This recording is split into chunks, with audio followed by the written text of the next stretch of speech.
একটি house decoration project lava lamp. চলুন এটি কিভাবে বানানো যায় দেখে নেই।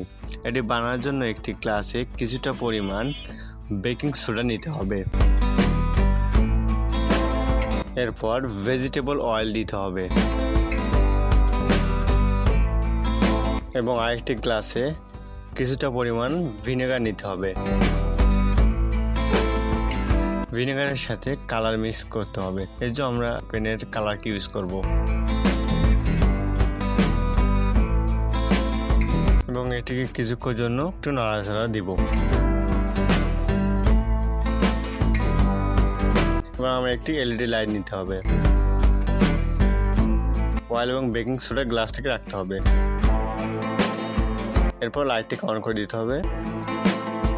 এরপরে ভিনেগার এবং কালারটিকে এর ভিতরে দিতে হবে।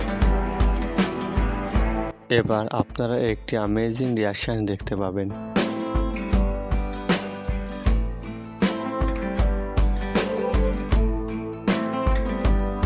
তো অবশেষে তৈরি হয়ে গেছে আমাদের হোমমেড ডেকোরেশন লাভা ল্যাম্প। যদি আমাদের ভিডিওতে আপনাদের ভালো লাগে তাহলে ভিডিওতে লাইক করবেন এবং বন্ধুদের সাথে শেয়ার করবেন।